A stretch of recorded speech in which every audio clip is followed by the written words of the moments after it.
crafters, it's Hand Stamp by Cheryl, getting ready to teach a Days to Remember calendar class. And because this event is full, I thought I would post a video to show people in case they wanted to make one of theirs at home.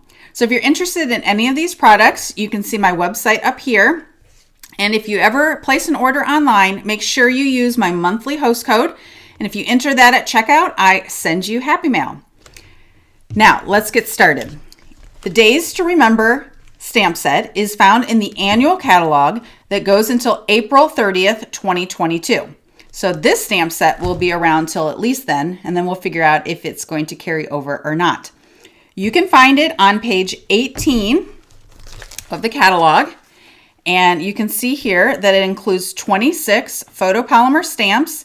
It's $17. It recommends some different block sizes for you. And then make sure you also check out the samples that might be inspiration when you make your calendar. Now, I found that some extra products were actually really helpful in using to make my calendar. You can find those in the mini catalog, which goes to the end of December 2021. So these are called the Merriest Moments Bundle, and you can find them on page 43. It's actually a hybrid bundle, which is a new thing for us.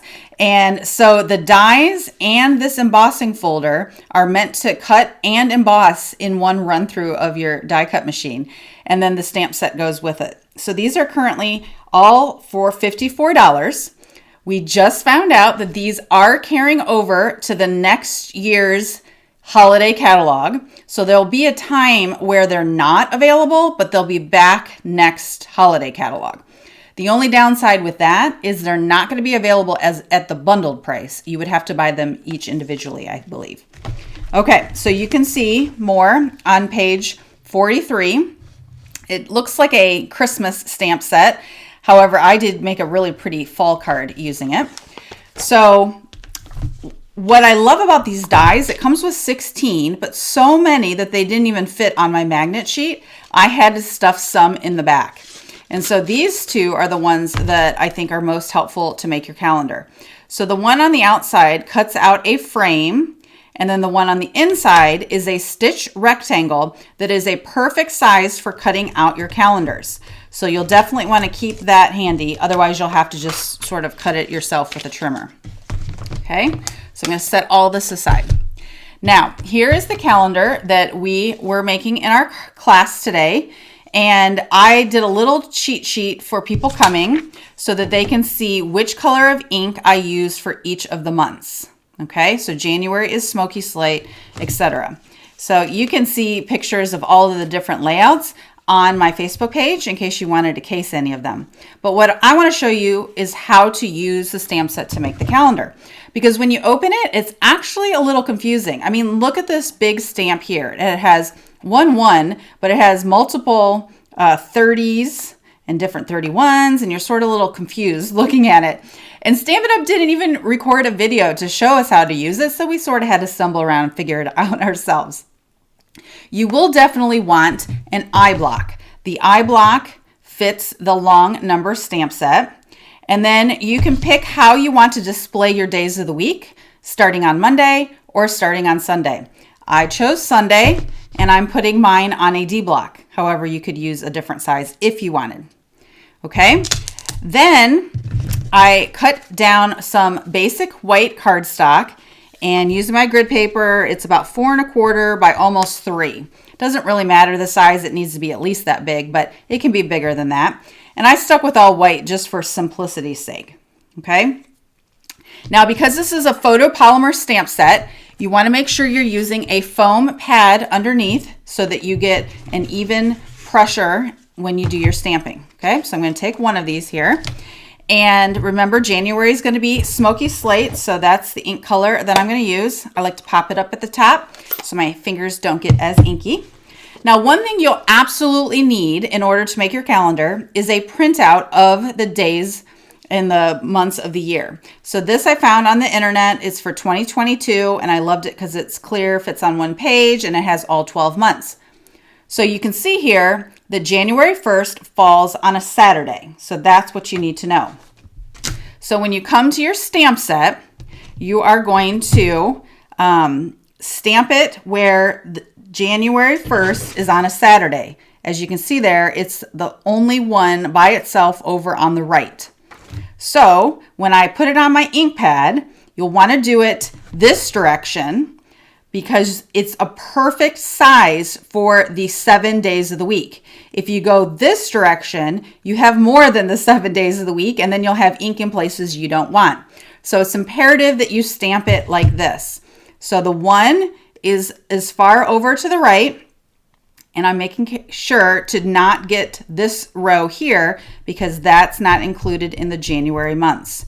Okay, so I'm going to give it some ink, and then I'm going to come over to my paper, and again, it doesn't really matter where you stamp it. I guess the only thing you'll want to do is make sure you leave space at the top so then you can put your days of the week. Okay. Now you can see here that I got some residue ink over here, and that doesn't matter because we're actually going to be cutting that off. So next we're going to do the days of the week, and that's just going to go up at the top. Now I can tell mine's not put on quite straight. So another tip would be anytime you're putting photopolymer stamps on a block, you just put them on your grid paper at ease, right? And let it fall as it will. And then you use your block to pick it up, and then you put the ink on, and then you come over here and you're going to stamp it right above so that this S for Saturday matches up with the 1. Then you're going to go over to your die cut machine and you're going to use this die, and it fits absolutely perfectly, and it will cut off all this extra residue, that ink that you don't need. I'll be right back. Ta-da! I'm back. Look at that. It's just perfect. So then you can add the months as a separate stamp, sort of just above the rectangle that you've die cut out. I also use my little letters. I can't remember exactly what they're called, but I use those to punch out a lot of the words just so that it was a little bit more obvious. But there were some months, like February here, that you can see I just stamped the month. So let me show you December really quickly, because December is the one where I use that big frame that actually goes with the die set to make the month of December. And you can see there how the white stitched rectangle just fits perfectly in there. Okay, I'm going to do one more just to make sure you've got it figured out. Okay, so I'm taking another piece of my white paper, and now I'm going to look at February. So February starts on a Tuesday. And so I'm going to use Flirty Flamingo ink. Okay, so pop that open. So the first is on a Tuesday. So I'm going to come over here, and Tuesday is the 1, 2, 3, 4, 5th one over from this edge. So I'm going to then go 5th one over from this edge, which means Saturday falls on the 5th. I'm going to make sure to do it so I'm not getting the other days of the week on the other side. And then when I stamp on my white paper, I want to make sure that I'm leaving enough space up at the top for the days of the week. Ta-da! And then we're going above the 5.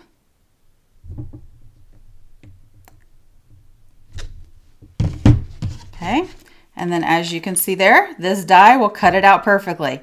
So I hope this video was helpful and it's inspired you to maybe make your calendar for 2022.